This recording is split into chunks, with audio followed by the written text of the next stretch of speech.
ಯಾವುದೇ ಕಾರಣಕ್ಕೂ ಅವ್ರ ಕೈಲಿ ಈಡೇರಿಸಕ್ ಸಾಧ್ಯ ಇಲ್ಲ ಅಂದ್ರು. प्रधानमंत्री ने कहा कि ये काम नहीं किया जाएगा. ಪ್ರಧಾನಮಂತ್ರಿ ನರೇಂದ್ರ ಮೋದಿಜಿ ಅವರು ಹೇಳಿದ್ರು ಈ ಒಂದು ಕಾರ್ಯಕ್ರಮನ ಕಾಂಗ್ರೆಸ್ ಪಕ್ಷ ಅನುಷ್ಠಾನಕ್ಕೆ ತರಕ್ ಸಾಧ್ಯವಿಲ್ಲ ಅಂತ ಹೇಳಿ. हमारा पहला वायदा, पहली गारंटी गृह लक्ष्मी 2000 रुपए प्रति महीना 1 करोड़ महिलाओं को. ನಮ್ಮ ಮೊದಲನೇ ಆಶ್ವಾಸನೆ, ನಾವು ಕೊಟ್ಟಂತ ಮೊಟ್ಟ ಮೊದಲನೇ ಗ್ಯಾರಂಟಿ ಗೃಹಲಕ್ಷ್ಮಿ ಯೋಜನೆಯನ್ನ ನಾವು ಘೋಷಣೆ ಮಾಡಿ ಕರ್ನಾಟಕ ರಾಜ್ಯದಲ್ಲಿರ್ತಕ್ಕಂಥ 1 ಕೋಟಿ ಕುಟುಂಬಗಳ ಮಹಿಳೆಯರಿಗೆ 2000 ರೂಪಾಯಿನ ಪ್ರತಿ ತಿಂಗಳು ಕೊಡಂತ ಘೋಷಣೆ ಮಾಡಿದ್ವಿ. आज मैं खुशी से कह सकता हूं कि करोड़ों महिलाओं के बैंक अकाउंट में कर्नाटका की सरकार ये पैसा डालती है. ಇವತ್ತು ನಾನು ಅತ್ಯಂತ ಸಂತಸದಿಂದ ಹೇಳ್ತಾ ಇದ್ದೀನಿ, ಕರ್ನಾಟಕ ರಾಜ್ಯದ ಕಾಂಗ್ರೆಸ್ ಸರ್ಕಾರ ಕೋಟ್ಯಾಂತರ ಹೆಣ್ಣು ಮಕ್ಕಳ ಖಾತೆಗಳಿಗೆ ನೇರವಾಗಿ 2000 ರೂಪಾಯಿ ಪಾವತಿ ಮಾಡ್ತಾ ಇದೆ ಅಂತೇಳಿ. दूसरा वायदा गृह ज्योति, करोड़ों परिवारों को 200 यूनिट बिजली के फ्री में. ನಾವು ಕೊಟ್ಟಂತ ಎರಡನೇ ಆಶ್ವಾಸನೆ ಗೃಹ ಜ್ಯೋತಿ ಯೋಜನೆ ಅಡಿಯಲ್ಲಿ ಕೋಟ್ಯಾಂತರ ಕುಟುಂಬಗಳಿಗೆ ಪ್ರತಿ ತಿಂಗಳು 200 ಯೂನಿಟ್ ಉಚಿತವಾಗಿ ವಿದ್ಯುತ್ ಕೊಡ್ತೀವಿ ಅಂತ ಆಶ್ವಾಸನೆ. ये भी वायदा हमने पूरा किया. ಈ ಒಂದು ಆಶ್ವಾಸನೆನ ಕೂಡ ನಾವಿವತ್ತು ನಿಮ್ಮ ಮುಂದೆ ಈಡೇರಿಸಿದ್ದೇವೆ. तीसरी गारंटी अन्नभाग्य, 4 करोड़ लोगों को 10 केजी अनाज. ಮೂರನೇ ಆಶ್ವಾಸನೆ ನಾವು ಕೊಟ್ಟಂತದ್ದು ಅನ್ನಭಾಗ್ಯ ಯೋಜನೆ ಅಡಿಯಲ್ಲಿ 4 ಕೋಟಿ ಪಡಿತರಿಗೆ 10 ಕೆಜಿ ಅಕ್ಕಿನ ಪ್ರತಿ ತಿಂಗಳು ಕೊಡಂತ ಆಶ್ವಾಸನೆ ನಿಮಗೆ ಕೊಟ್ಟಿದ್ವು. और आज कर्नाटक में करोड़ों परिवार को ये अनाज मिलता है. ಇವತ್ತು ಕರ್ನಾಟಕ ರಾಜ್ಯದಲ್ಲಿ ಕೋಟ್ಯಾಂತರ ಕುಟುಂಬಗಳು ಇವತ್ತು ಈ 10 ಕೆಜಿ ಅಕ್ಕಿಯ ಸೌಲಭ್ಯನ ಪಡ್ಕೊಳ್ತಾ ಇರ್ತಕ್ಕಂಥದ್ದನ್ನ ನಾವು ನೋಡಿದ್ದೇವೆ. चौथा वायदा शक्ति योजना, जिसमें हमने गारंटी करके कहा था कि महिलाओं को बस में जाने के लिए पैसा नहीं देना पड़ेगा, महिलाएं फ्री में बस में घूमेंगी. ನಾವು ಕೊಟ್ಟಂತ 4ನೇ ಆಶ್ವಾಸನೆ ಶಕ್ತಿ ಯೋಜನೆ ಇತ್ತು. ಶಕ್ತಿ ಯೋಜನೆ ಅಡಿಯಲ್ಲಿ ಕರ್ನಾಟಕ ರಾಜ್ಯದಲ್ಲಿರ್ತಕ್ಕಂಥ 3.5 ಕೋಟಿ ಹೆಣ್ಮಕ್ಳು ಬಸ್ಗಳಲ್ಲಿ ಉಚಿತವಾಗಿ ಪ್ರಯಾಣ ಮಾಡಂತ ಒಂದು ಸೌಕರ್ಯನ ನಾವು ಎಲ್ಲರಿಗೂ ಒದಗಿಸ್ಕೊಡ್ತೀವಿ ಅಂತ ಹೇಳಿದ್ವಿ. तकरीबन 500 करोड़ बस की ट्रिप्स कर्नाटका सरकार ने मुफ्त में दी हैं. ಇವತ್ತಿನ ಕಾಲಘಟ್ಟಕ್ಕೆ ಕರ್ನಾಟಕ ರಾಜ್ಯದಲ್ಲಿ 500 ಕೋಟಿ ಉಚಿತವಾದಂತ ಪ್ರಯಾಣಗಳನ್ನ ಕರ್ನಾಟಕ ರಾಜ್ಯದಲ್ಲಿರ್ತಕ್ಕಂಥ ಹೆಣ್ಮಕ್ಳು ಪೂರೈಸಿದ್ದಾರೆ ಅಂತ ಹೇಳಿ ಹೆಮ್ಮೆಯಿಂದ ಹೇಳ್ತೇವೆ. और 5वां वायदा युवा निधि स्कीम, जहां हम 3 लाख युवाओं को महीने का 3000 रुपए देते हैं. 5ನೇ ಯೋಜನೆ ನಾವು ಹೇಳಿದ್ದಂಥದ್ದು ಯುವ ನಿಧಿ ಯೋಜನೆಯಲ್ಲಿ ಕರ್ನಾಟಕ ರಾಜ್ಯದಲ್ಲಿರ್ತಕ್ಕಂಥ 3 ಕೋಟಿ ಯುವಕರಿಗೆ ನಾವು ಪ್ರತಿ ತಿಂಗಳು 3000 ರೂಪಾಯಿಗಳನ್ನ ಅವ್ರ ಖಾತೆಗೆ ಪಾವತಿ ಮಾಡುವಂತದ್ದು. हमने आपसे कहा था कि हम कर्नाटक के गरीब लोगों के बैंक अकाउंट में पैसा डालेंगे. ನಾವು ನಿಮಗೊಂದು ಆಶ್ವಾಸನೆನ ಕೊಟ್ಟಿದ್ವಿ, ನಾವು ಕರ್ನಾಟಕ ರಾಜ್ಯದಲ್ಲಿರ್ತಕ್ಕಂಥ ಬಡ ಕುಟುಂಬಗಳ ಬ್ಯಾಂಕ್ ಅಕೌಂಟ್ಗಳಿಗೆ ನೇರವಾಗಿ ಹಣನ ಜಮಾ ಮಾಡ್ತೀವಿ ಅಂತ ಆಶ್ವಾಸನೆ ಕೊಟ್ಟಿದ್ವಿ. और आज हजारों करोड़ रुपए डायरेक्ट आपके बैंक अकाउंट में जाता है. ಇವತ್ತು ಕರ್ನಾಟಕ ರಾಜ್ಯದಲ್ಲಿ 16,000 ಕೋಟಿ ರೂಪಾಯಿಗಳ ಅನುದಾನ ಹಣ ನೇರವಾಗಿ ಪಡಿತರ ಅಕೌಂಟ್ಗಳಿಗೆ ಜಮಾ ಆಗ್ತಾ ಇದೆ. ये पैसा आप अपने बच्चों की शिक्षा में, अपने स्वास्थ्य में डाल रहे हो. ಈ ಒಂದು ನಾವು ಕೊಡ್ತಾ ಇರತಕ್ಕಂತ ಹಣನ ತಾವು ತಮ್ಮ ಮಕ್ಕಳ ವಿದ್ಯಾಭ್ಯಾಸಕ್ಕೋಸ್ಕರ, ತಮ್ಮ ಕುಟುಂಬಗಳ ಆರೋಗ್ಯಕ್ಕೋಸ್ಕರ ಈ ಎಲ್ಲ ಅನುದಾನಗಳನ್ನ ಹಣನ ಬಳಸ್ತಾ ಇರತಕ್ಕಂಥದ್ದು ನಾವು ನೋಡಿದ್ದೇವೆ. और यही हम चाहते थे कि जो आपका धन है वो वापस आपके जेब में जाए. ಇದೇ ನಮ್ಮ ಮೂಲ ಉದ್ದೇಶ ಇತ್ತು. ತಮ್ಮ ತೆರಿಗೆಯ ಹಣ ಏನ್ ಸರ್ಕಾರಕ್ಕೆ ಬರುತ್ತೆ ಆ ತೆರಿಗೆಯ ಹಣ ಮತ್ತೊಮ್ಮೆ ನೇರವಾಗಿ ನಿಮ್ಗೆ ಹೋಗ್ಬೇಕು ಅನ್ನೋ ಉದ್ದೇಶ ನಮ್ದಾಗಿತ್ತು. बीजेपी चाहती है कि चुने हुए लोगों को हिंदुस्तान का पूरा धन मिले. ಬಿಜೆಪಿಯ ಉದ್ದೇಶ ಇರ್ತಕ್ಕಂಥದ್ದು ಈ ದೇಶದಲ್ಲಿ ಆಯ್ಕೆ ಮಾಡಿದಂತ ಕೆಲವೊಂದು ಕುಟುಂಬಗಳಿಗೆ ಮಾತ್ರ ಈ ದೇಶದ ಎಲ್ಲ ಸಂಪನ್ಮೂಲ ಆಸ್ತಿ ಸ್ವತ್ತು ಹೋಗ್ಬೇಕು ಅಂತೇಳಿ. और हम चाहते हैं कि कर्नाटक की जनता के जेब में, गरीब जनता के जेब में, पिछड़ों, दलितों, आदिवासियों, इनके जेब में सीधा पैसा जाए. ನಮ್ಮ ಉದ್ದೇಶ ಇರ್ತಕ್ಕಂಥದ್ದು ಹಣ ಯಾರ ಹತ್ರ ಹೋಗ್ಬೇಕು ಅಂತಂದ್ರೆ ಈ ರಾಜ್ಯದ ಅತ್ಯಂತ ಬಡ ಕುಟುಂಬಗಳ ಖಾತೆಗಳಿಗೆ ಹಣ ಹೋಗ್ಬೇಕಾಗಿದೆ. ಈ ರಾಜ್ಯದಲ್ಲಿರ್ತಕ್ಕಂಥ ಪರಿಶಿಷ್ಟ ಜಾತಿ, ಪರಿಶಿಷ್ಟ ಪಂಗಡ, ಬುಡಕಟ್ಟು, ಹಿಂದುಳಿದ ವರ್ಗದ ಕುಟುಂಬಗಳಿಗೆ ಈ ಹಣ ಹೋಗ್ಬೇಕು ಅನ್ನೋ ಉದ್ದೇಶ ನಮ್ಮ ಕಾಂಗ್ರೆಸ್ ಸರ್ಕಾರದ್ದು. जब हम पैसा आपके जेब में डालते हैं तो ये पैसा मार्केट में जाता है. ನಾವು ಈ ಹಣನ ನಿಮ್ ಖಾತೆಗಳಿಗೆ ಹಾಕದಂತ ಸಂದರ್ಭದಲ್ಲಿ ತಾವು ಈ ಹಣನ ಮತ್ತೊಮ್ಮೆ ಮಾರುಕಟ್ಟೆಗೆ ತಂದು ಖರ್ಚು ಮಾಡ್ತೀರಾ. इससे प्रोडक्शन बढ़ती है ಇದರಿಂದ ಉತ್ಪಾದನೆ ಹೆಚ್ಚಾಗುತ್ತೆ और गांव-गांव में पैसे का इंजेक्शन होता है. ಹಾಗೇನೆ ಪ್ರತಿಯೊಂದು ಗ್ರಾಮದಲ್ಲಿ ಕೂಡ ಹಣದ ವಹಿವಾಟು ಪ್ರಾರಂಭ ಆಗುತ್ತೆ. इस पैसे को आप अपने गांव में, शहरों में, कस्बों में खर्च करते हो. ಈ ಒಂದು ಹಣನ ನೀವು ನಿಮ್ಮ ಊರುಗಳಲ್ಲಿರ್ತಕ್ಕಂಥ ಕಿರಾಣಿ ಅಂಗಡಿಗಳಲ್ಲಿ, ನಿಮ್ಮ ಊರುಗಳಲ್ಲಿರ್ತಕ್ಕಂಥ ಸಣ್ಣ ಪುಟ್ಟ ಕಾರ್ಯಕ್ರಮಗಳಲ್ಲಿ ತಾವು ಬಳಸ್ತೀರಾ. और इस पैसे से कर्नाटक की अर्थव्यवस्था को फायदा पहुंचा है. ಈ ಒಂದು ಹಣದಿಂದ ಕರ್ನಾಟಕದ ರಾಜ್ಯದ ಆರ್ಥಿಕ ವ್ಯವಸ್ಥೆಗೆ ಸುಧಾರಣೆ ತಂದ ಆಗುತ್ತೆ. बीजेपी के मॉडल में वो 2-3 अरबपतियों को सारा का सारा धन पकड़ा देते हैं. ಬಿಜೆಪಿ ಅವರ ಉದ್ದೇಶ ಇರತಕ್ಕಂಥದ್ದು ಈ ಹಣವನ್ನೆಲ್ಲ ಕೂಡ 2-3 ಕೋಟ್ಯಾಧಿಪತಿಗಳಿಗೆ ಸೇರಿಸಬೇಕು ಅನ್ನೋಂಥದ್ದು ಬಿಜೆಪಿ ಅವರ ಉದ್ದೇಶ. ये अरबपति अपना पैसा गांव में, कस्बों में नहीं खर्च करते हैं. ಈ ಕೋಟ್ಯಾಂತೀಶ್ವರರು ಅವ್ರಿಗೆ ಸಿಕ್ಕಂತ ಹಣನ ನಮ್ಮಲ್ಲಿರ್ತಕ್ಕಂಥ ಗ್ರಾಮಗಳಲ್ಲಿ, ಪಟ್ಟಣಗಳಲ್ಲಿ ಖರ್ಚು ಮಾಡೋದಿಲ್ಲ. ये लंदन में, न्यूयॉर्क में इधर उधर एसेट्स खरीदते हैं. ಈ ಕೋಟ್ಯಾಧಿಪತಿಗಳು ಲಂಡನ್, ನ್ಯೂಯಾರ್ಕ್ ಇಂಥ ವಿದೇಶಗಳಲ್ಲಿರ್ತಕ್ಕಂಥ ನಗರಗಳಲ್ಲಿ ಬೇರೆ ಬೇರೆ ಆಸ್ತಿಗಳನ್ನ ಖರೀದಿ ಮಾಡ್ತಾರೆ. और आपका पैसा चुने हुए लोगों के हाथों में चला जाता है. ಮತ್ತೆ ತಮ್ಮ ಹಣ, ತಮ್ಮ ತೆರಿಗೆಯ ಹಣ ಕೆಲವೊಂದು ಆಯ್ಕೆ ಮಾಡಿದಂತ 3-4 ಜನರ ಖಾತೆಗಳಿಗೆ उनके ಹೊರಟೋಗುತ್ತೆ. मॉडल में रोजगार खत्म होता है, हमारे मॉडल में रोजगार पैदा होता है. ಅವರು ಮಾಡ್ತಕ್ಕಂಥ ವ್ಯವಸ್ಥೆಯಲ್ಲಿ ಉದ್ಯೋಗಗಳು ಮುಗಿಸ್ತಾರೆ. ನಾವು ಮಾಡಂತ ಒಂದು ನಮ್ಮ ಕಾರ್ಯಕ್ರಮದಲ್ಲಿ ನಾವು ಉದ್ಯೋಗಗಳನ್ನ ಸೃಷ್ಟಿ ಮಾಡೋಂಥದ್ದು ಮಾಡ್ತೀವಿ, ಸೃಜನೆ ಮಾಡ್ತೀವಿ. उनके मॉडल में अगर आप बीमार होते हो तो आपको कर्ज में डूबना पड़ता है. ಅವರ ಒಂದು ವ್ಯವಸ್ಥೆಯಲ್ಲಿ ನೀವೇನಾದ್ರೂ ಅನಾರೋಗ್ಯ ಆದ್ರೆ ನೀವು ಸಾಲದ ಒಂದು ಸಿಳುಕಿಗೆ ಸಿಕ್ಕಿ ನಿಮಗೆ ಅತ್ಯಂತ ತೊಂದರೆ ಆಗುತ್ತೆ. हमारे मॉडल में आप बीमार होते हो, आपके जेब में पैसा होता है इलाज कराने के लिए. ನಮ್ಮ ಒಂದು ವ್ಯವಸ್ಥೆಯಲ್ಲಿ ನಿಮ್ಗೇನಾದ್ರೂ ಅನಾರೋಗ್ಯದಿಂದ ಬಳಲ್ತಾ ಇದ್ರೆ ನಿಮ್ ಜೋಬಲ್ಲಿ ನಿಮಗ್ ಖರ್ಚು ಮಾಡ್ಕೊಳ್ಳೋಕೆ ನಾವು ಕಾಸು ಹಾಕ್ತೀವಿ. उनके मॉडल में आप लाखों करोड़ रुपए स्कूल्स और कॉलेजेस और यूनिवर्सिटीज, प्राइवेट स्कूल्स और कॉलेजेस और यूनिवर्सिटी को देते हो. ಅವರ ಒಂದು ವ್ಯವಸ್ಥೆಯಲ್ಲಿ ಖಾಸಗಿ ಆದಂತ ವಿದ್ಯಾಸಂಸ್ಥೆಗಳಿಗೆ, ವಿಶ್ವವಿದ್ಯಾನಿಲಯಗಳಿಗೆ ಲಕ್ಷಾಂತರ ರೂಪಾಯಿಗಳನ್ನ ತಾವು ಕಟ್ಟಿ ನಿಮ್ಮ ಮಕ್ಕಳಿಗೆ ವಿದ್ಯಾಭ್ಯಾಸ ಮಾಡಿಸಬೇಕಾಗುತ್ತೆ. लाखों परिवारों को कर्ज में जाना पड़ता है. ಲಕ್ಷಾಂತರ ಕುಟುಂಬಗಳಿಗೆ ಸಾಲಕ್ಕೆ ಸಿಲುಕ್ತಾರೆ. हमारे मॉडल में हम आपको पैसा देते हैं. ನಮ್ಮ ಒಂದು ವ್ಯವಸ್ಥೆಯಲ್ಲಿ, ನಮ್ಮ ಆರ್ಥಿಕ ವ್ಯವಸ್ಥೆಯಲ್ಲಿ ನಾವು ನಿಮ್ ಜೇಬಿಗೆ ಕಾಸನ್ನ ತುಂಬ್ತೀವಿ. जब हम 5 गारंटीज की बात कर रहे थे, मैंने एक और मुद्दा उठाया था.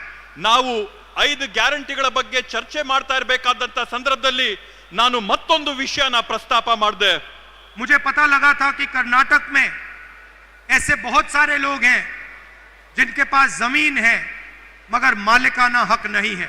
ನನಗೊಂದು ಕರ್ನಾಟಕ ರಾಜ್ಯದಲ್ಲಿ ಮನವರಿಕೆ ಆಗಿತ್ತು. ಕರ್ನಾಟಕ ರಾಜ್ಯದಲ್ಲಿ ಲಕ್ಷಾಂತರ ಜನ ಇದ್ದಾರೆ, ಯಾರು ಭೂಮಿಯ ಅನುಭವದಲ್ಲಿದ್ದಾರೆ, ಆದ್ರೆ ಆ ಭೂಮಿಯ ಹಕ್ಕು ಪತ್ರಗಳು, ಆ ಭೂಮಿಯ ಸಾಕ್ಷಿ ಆಧಾರಗಳು ಅವ್ರ ಹತ್ರ ಇಲ್ಲ ಅನ್ನೋಂಥದ್ದು ನನಗೆ ಮನವರಿಕೆ ಆಗಿತ್ತು.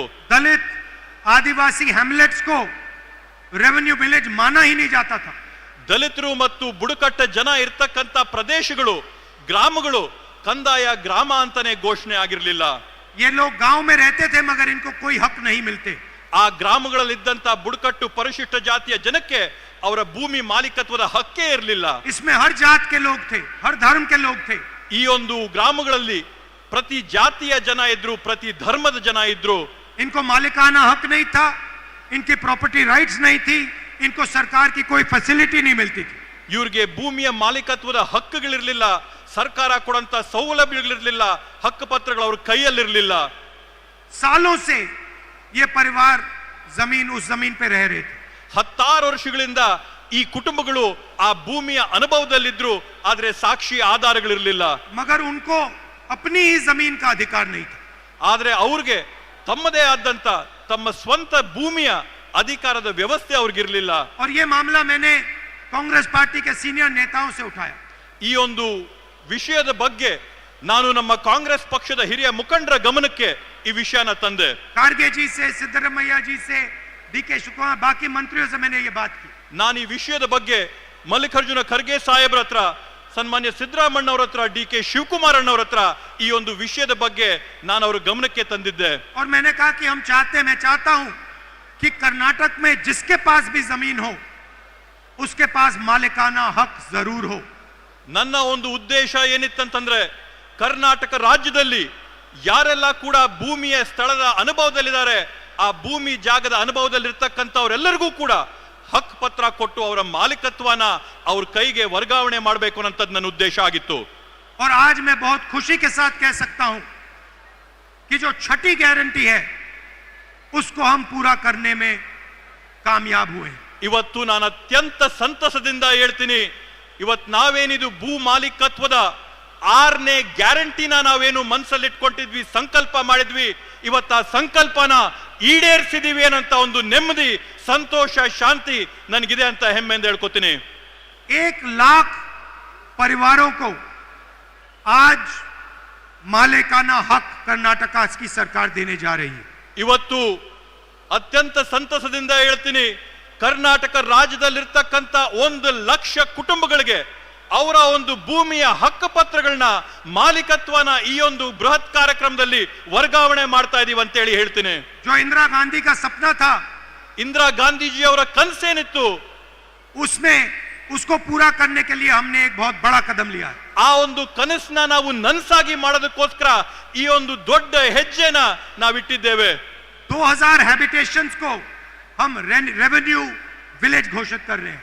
2000 ಪ್ರದೇಶಗಳನ್ನ ನಾವಿವತ್ತು ಕಂದಾಯ ಗ್ರಾಮಗಳಾಗಿ ನಾವಿವತ್ತು ಘೋಷಣೆ ಮಾಡಿದಂತ ಐತಿಹಾಸಿಕ ತೀರ್ಮಾನ ಮಾಡಿದ್ದೇವೆ. और मैंने ये भी कहा है कि डिजिटल रजिस्ट्री होनी चाहिए. ನಾನು ಮತ್ತೊಂದು ಮಾತು ಹೇಳಿದ್ರೆ ಅಂದ್ರೆ, ತಂತ್ರಾಂಶಗಳಲ್ಲಿ, ತಂತ್ರಜ್ಞಾನದಲ್ಲಿ ಎಲ್ಲ ದಾಖಲಾತಿಗಳು ತಂತ್ರಜ್ಞಾನದಲ್ಲಿ ಡಿಜಿಟಲ್ ರೆಕಾರ್ಡ್ ಇರಬೇಕು ಅಂತ ಹೇಳಿ. गरीब लोग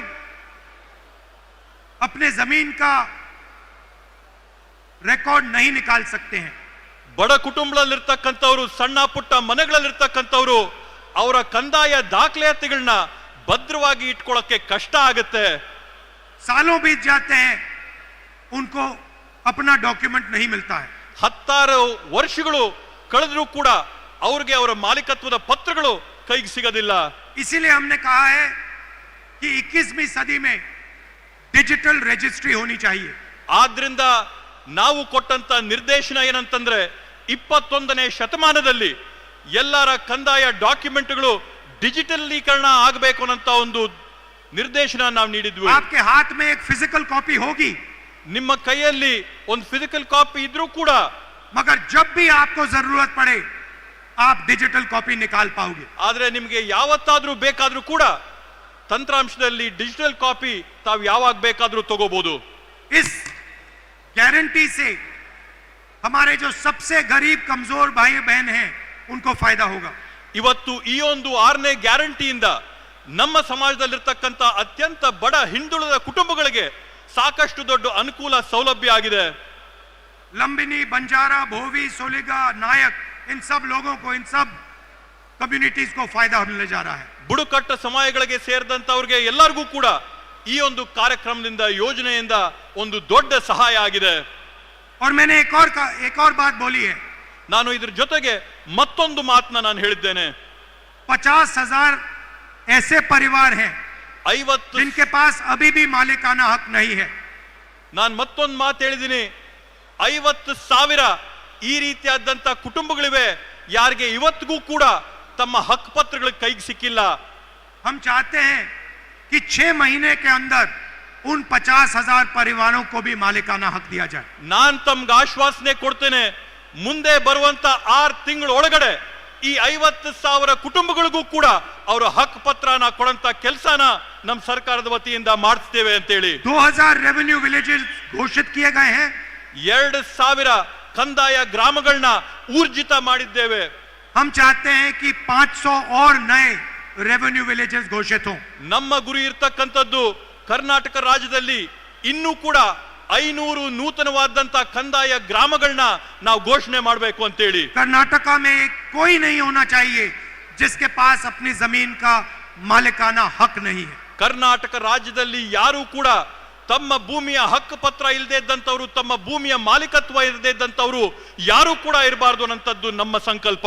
जो कांग्रेस पार्टी के स्टेट डिस्ट्रिक्ट और विलेज गारंटी कमिटीज हैं, ಕರ್ನಾಟಕ ರಾಜ್ಯದಲ್ಲಿರ್ತಕ್ಕಂಥ ಜಿಲ್ಲೆ, ತಾಲೂಕು, ಗ್ರಾಮದ ಗ್ಯಾರಂಟಿ ಸಮಿತಿಗಳೇನಿವೆ, उनसे मैं कहता हूं कि आप हर परिवार को उनकी डीड जाके दो। ನಾನು ಈ ಸಮಿತಿಗಳಿಗೆ ನಾನು ಮನವಿ ಮಾಡ್ಕೊಂತೀನಿ, ಈ ರೀತಿಯಾದಂತ ಕುಟುಂಬಗಳು ನಿಮ್ಮಲ್ಲಿದ್ರೆ ಅವರೆಲ್ಲರಿಗೂ ಕೂಡ ಅವರ ಹಕ್ಕನ್ನ ಕೊಡಿಸಂತ ಕೆಲಸ ತಾವು ಮಾಡಬೇಕು ಅಂತ ಹೇಳಿ. हर परिवार को अपना मालिकाना हक मिलना चाहिए। ಪ್ರತಿಯೊಂದು ಪರಿವಾರಕ್ಕೂ ಕುಟುಂಬಕ್ಕೂ ಕೂಡ ತಮ್ಮ ಹಕ್ಕು ಪತ್ರಗಳು, ತಮ್ಮ ಮಾಲೀಕತ್ವದ ಪ್ರಮಾಣ ಪತ್ರಗಳು ಸಿಗಬೇಕು ಅನ್ನೋಂಥದ್ದನ್ನ ಮನವಿ ಮಾಡ್ತೀನಿ. और हम चाहते हैं कि कर्नाटक हिंदुस्तान का पहला प्रदेश हो जहां जिसके पास भी जमीन है उसके पास उस जमीन का हक है। ನಮ್ಮ ಉದ್ದೇಶ ಇರತಕ್ಕಂಥದ್ದು ಭಾರತ ದೇಶದಲ್ಲಿ ಕರ್ನಾಟಕ ರಾಜ್ಯ ಮೊಟ್ಟ ಮೊದಲನೇ ರಾಜ್ಯ ಆಗಬೇಕು. ಯಾವ ರಾಜ್ಯದಲ್ಲಿ ಇರ್ತಕ್ಕಂಥ ಪ್ರತಿಯೊಬ್ಬ ಸಾರ್ವಜನಿಕರು ಮಾಲೀಕತ್ವದಲ್ಲಿ ಅನುಭವದಲ್ಲಿರ್ತಕ್ಕಂಥ ಭೂಮಿಯ ಪತ್ರಗಳು ಅವ್ರ ಕೈಯಲ್ಲಿರಬೇಕು, ಅವರ ಮಾಲೀಕತ್ವದ ಹಕ್ಕು ಪತ್ರ ಅವ್ರಿಗೆ ಸಿಕ್ಕಿರಬೇಕು ಅನ್ನೋ ಉದ್ದೇಶ. वायदा हमने आपको 5 गारंटी का किया था, ಇವಾಗವರೆಗೂ ನಾವು ನಿಮಗೆ 5 ಗ್ಯಾರಂಟಿಗಳ ಆಶ್ವಾಸನೆ ಕೊಟ್ಟಿದ್ವಿ. मगर सच्चाई में हमने आपके लिए 6 गारंटी की है। ಆದ್ರೆ ವಾಸ್ತವವಾಗಿ ನಿಜವಾಗಿ ಕೂಡ ನಾವು ನಿಮ್ಗೋಸ್ಕರ 6 ಗ್ಯಾರಂಟಿಗಳನ್ನ ಈಡೇರಿಸಿದ್ದೇವೆ. और ये शायद सबसे जरूरी कर्नाटक के भविष्य के लिए गारंटी है। ಈ 6ನೇ ಗ್ಯಾರಂಟಿ ಏನ್ ನಾವು ಈಡೇರಿಸಿದೀವಿ, ಕರ್ನಾಟಕ ರಾಜ್ಯದ ಭವಿಷ್ಯಕ್ಕೆ ಅತ್ಯಮೂಲ್ಯವಾದಂತ ಕೊಡುಗೆಯಾಗಿ ಇದಾಗಿದೆ. इससे करोड़ों परिवारों को फायदा होने जा रहा है। ಈ ಒಂದು ಹಕ್ಕು ಪತ್ರಗಳಿಂದ ಕೋಟ್ಯಾಂತರ ಕುಟುಂಬಗಳಿಗೆ ಅನುಕೂಲ ಆಗಂತದ್ದನ್ನ ನಾವು ನೋಡ್ತೇವೆ. आप सबका मैं बहुत बहुत धन्यवाद करता हूं। नमस्कार, जय हिंद। ತಮ್ಮೆಲ್ಲರಿಗೂ ಕೂಡ ನಾನು ವಂದನೆಗಳನ್ನ, ನಮನಗಳನ್ನ ಸಲ್ಲಿಸ್ತಾ ನನ್ನ ಮಾತುಗಳನ್ನ ಮುಗಿಸ್ತೀನಿ. ಜೈ ಹಿಂದ್.